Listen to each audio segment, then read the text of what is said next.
From Montana's news leader, this is the MTN 530 News. Good evening, everyone. Thanks for joining us tonight. I'm Jeanelle Slade. Well, School District 2 administrators scramble as they look to head off a multi-million-dollar shortfall. The district expects the elementary budget to come up short $3.2 million next year. This after cutting $4 million and nearly 40 full-time positions last year. Well, today, members of the Billings School Board met virtually to hear more about the history of this deficit. Q2's Mitch Slade joins us now to break down what the trustees learned. Billings School Board trustees met virtually Tuesday to discuss an estimated $3.2 million budget shortfall in the elementary school's budget for next school year. At the meeting, School Superintendent Greg Upham said that the problem started when one-time only money was used to cover $900,000 worth of expenses when two new middle schools opened up in the 2017-2018 school years. That one-time only money was spent before Upham became superintendent of Billings Public Schools. Over the course of 2019 and 2020, $4.1 million and 38 full-time positions were cut from the elementary schools to try and balance the budget. Positions that Upham said the district needs back if students are to keep up with test scores from year to year. Upham said the current deficit of $3.2 million is a combination of lost student enrollment, a large increase on the cost of insurance, and extra costs to operate the two new middle schools, Ben Steele and Medicine Crow. Another unknown in next year's budget for the district is negotiations with the teachers union. Generally, negotiations center around adding percentages of base salary, where a 1% increase costs the district an additional $1 million. And the trouble for the district is it spent about $4 million last year paying out severance packages to retiring teachers. Upham said the high severance payout at the end of the year makes it tough for the district to offer teachers an increase in salary. The district's responsibility to its severance package is a factor in that and creates a challenge and inability to place percents on base that in negotiations assist in helping that process through, or at least allows us to be in the same conversation with our peer districts. Now, the district could receive some help this year from $12 million expected in federal coronavirus relief money. Some of that money has some minimal restrictions on how it can be spent, so it might be able to be used to shore up the budget. However, Upham said that is a strategy that is unsustainable. Reporting in Billings, Mitch Slade, MTN News. All right, thanks so much, Mitch. Marijuana is taking center stage at the Montana legislature this week. This as lawmakers hold hearings on a number of bills that would overhaul the state's upcoming recreational marijuana system. MTN's Jonathan Ambarian brings us a look. It was widely expected that the implementation of recreational marijuana sales would be one of the main issues in the second half of the legislative session. And this week, lawmakers started considering several bills that lay out very different plans for that implementation.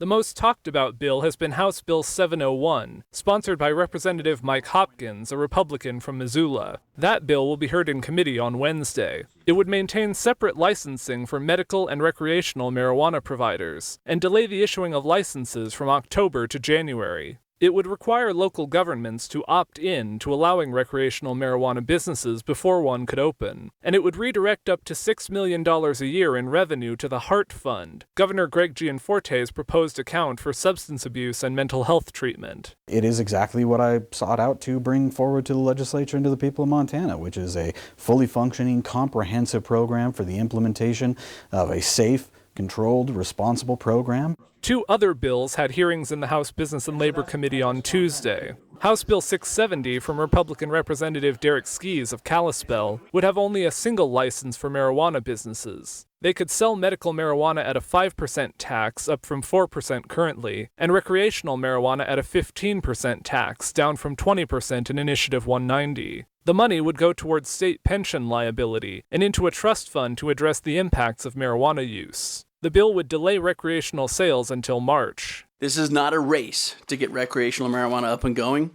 but a timeline for a thoughtful and quality rollout of a major industry that'll have huge impacts on Montana's future. Representative Brad Cheetah, a Republican from Missoula, presented House Bill 707. That bill would turn the recreational program into a three-tiered system, with growers selling to wholesalers and wholesalers selling to dispensaries. It would also require people to get a license to grow marijuana at home, and redirect all recreational marijuana tax revenue to the general fund. If we can utilize the tax at the wholesale level, perhaps we will limit some of the black market activities. Some medical marijuana businesses said Tuesday they saw Skeez's bill as the least disruptive, but the advocates behind Initiative 190 said all the bills go against what the voters of Montana wanted. What these representatives and senators are suggesting are radical departures from that implementation. They're rewrites and repeals. That's what they are, and there's no other way to put it. The chair of House Business and Labor says they could begin taking action on the marijuana bills as soon as Thursday, and aspects of multiple bills may end up combined into one. In Helena, Jonathan Imberian, MTN News.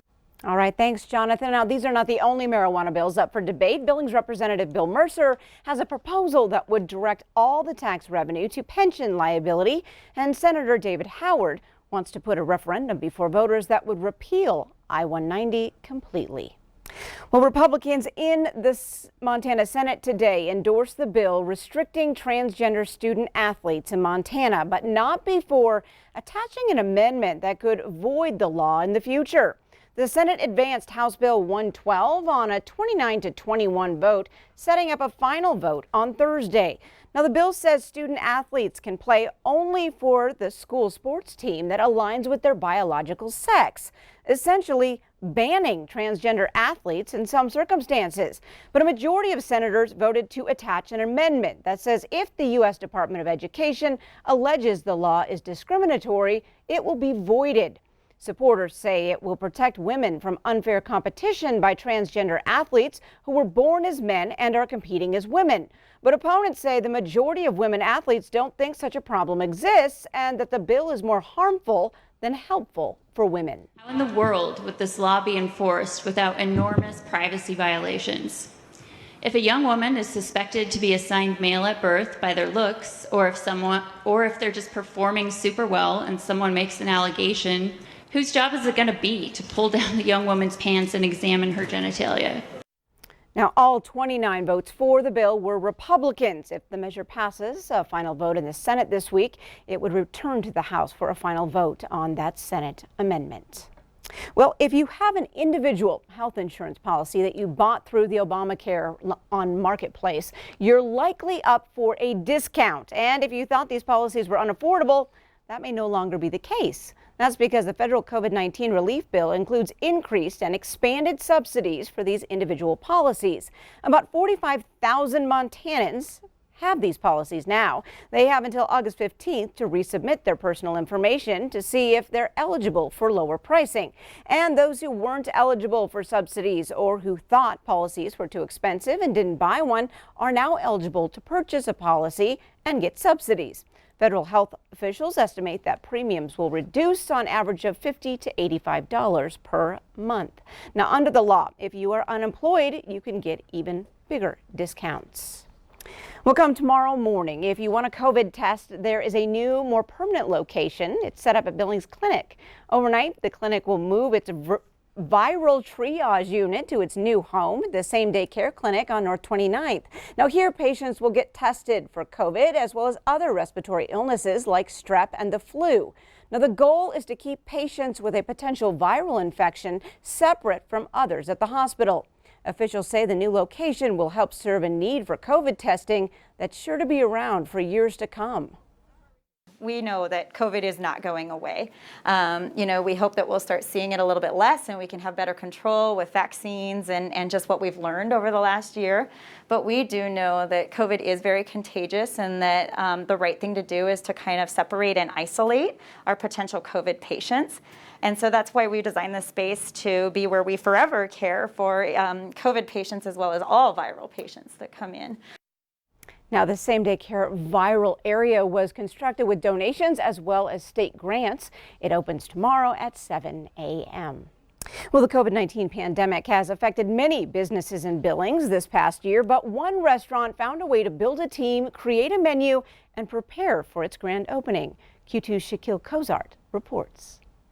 We want to have a spot that has culture, music, art, and just kind of invite that in and bring a neighborhood feel. So that's really what we want. We want to be the Billings community and be the best and showcase what Midtown is. Midway Grill and Brews is a new restaurant in Billings set to open April 1st, and everything is made from scratch.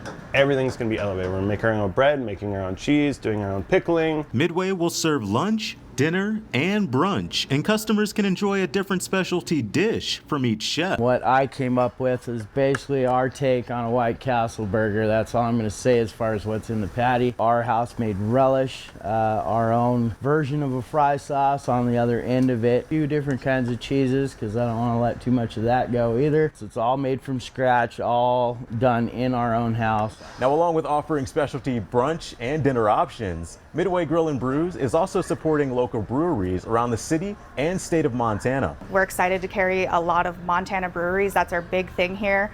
We want to support our community, both local and statewide. Similar to other businesses, opening during a pandemic posed its challenges, but Melvin says that the teamwork among the staff brought everything together. One individual can't run a restaurant anymore. We have a team of professionals. I lean on them, they lean on me, and it's not going to work without that. We've all kind of worked with each other in the industry before, and now we're all coming together, and it's kind of fun to be able to have our own project and get to show this town what we can really do with the restaurant. We're all like vibing together as one big family, and just being here a couple months ago when it was just an idea in the future, it's been amazing to see all the support from the people from working here and the people that will be coming in.